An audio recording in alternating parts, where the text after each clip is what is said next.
Nung nakaraan kung saan po tayo nakahuli ng pagi at samut-saring isda po ang nauwi natin nung nakaraang araw. So binalikan po natin siya, baka makaulit po tayo. So time check po natin is 6:10. So medyo gabi na ng konti, no? So hahabol pa tayo sa mga isdang kakagat pa. Baka makahuli tayo, at least may pang-ulam po tayo. So mga kababayan, anong nakaraan po, kung naalala nyo, binigay natin yung pagi, no? So dahil inawitan tayo ng isang kababayan natin na iluto daw nila, pero dapat hindi inuhuli yun. So in-explain ko na nung nakaraan. Paano masabi? Tinatanong ko nga nagdodroga. So mga kababayan, kung bago pa lang po kayo sa aking channel, sana po naman wag po kalimutan mag-subscribe, like, and share po tayo para updated po kayo sa lahat ng video nating bago. Kung saan po tayong lugar na pupunta, lagi po kayong kasama.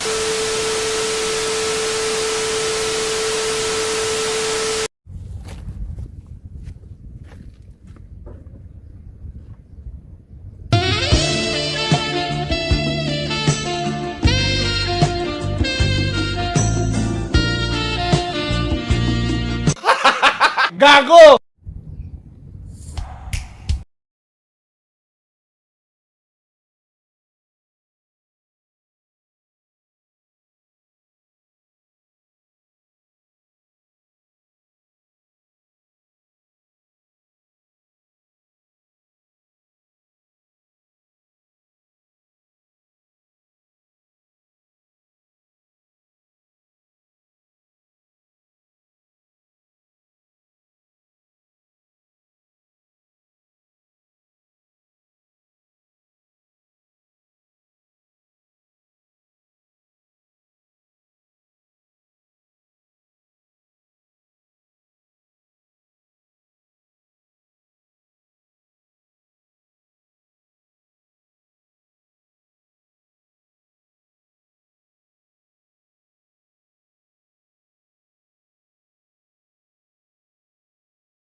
Guys, mga kahasang, so eto po yung huli natin ngayon, no? So mukhang laging present yung stingray dito, o kung tawagin ni pagi.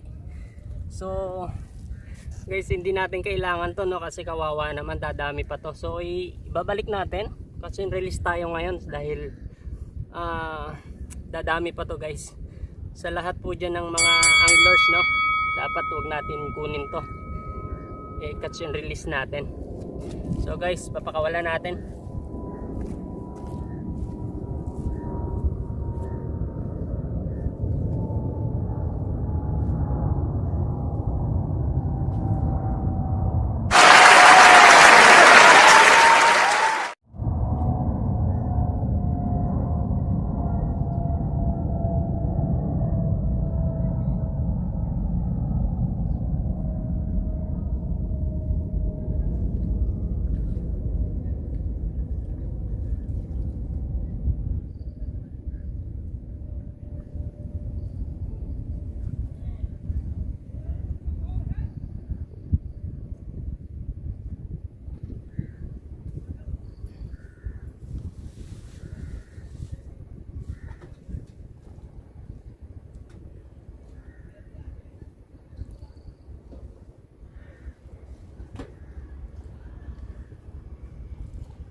So yun na nga no. Nag-catch and release tayo ng stingray. So kung napansin nyo guys, pinakawalan natin para mabuhay ulit o dadami pa. So actually guys, kada-drop lang ng rod na yon, no, nakahuli ka agad. So wala pang 3 minutes, nakahuli ka agad no, kaya lang stingray. So hindi natin kailangan yon. Binalik natin. So antabayanan ulit natin guys kung may mahuhuli pa tayo. Titignan natin sana medyo magandang isda para at least may ulam tayo ngayong gabi.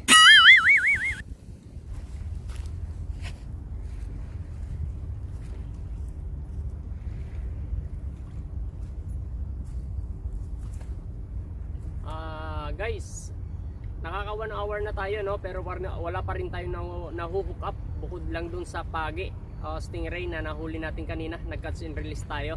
So naobserbahan natin guys no, kung mas maganda ba sa gabi, pero hindi naman gaano gabi guys. 7:30 pa lang. So tinignan lang natin kung maganda ba yung kagatan sa gabi no, pero naobserbahan natin ngayon hindi masyado. So mas maganda pa rin sa araw, umaga hanggang tanghali. So tatry natin bukas guys kung makakahuli tayo. Bukas guys magbabangos tayo. Tatry natin yung babangos. Papakita ko sa inyo kung paano magbangos bukas. So after 30 minutes, pag wala pa tayong huli guys, uwi na tayo.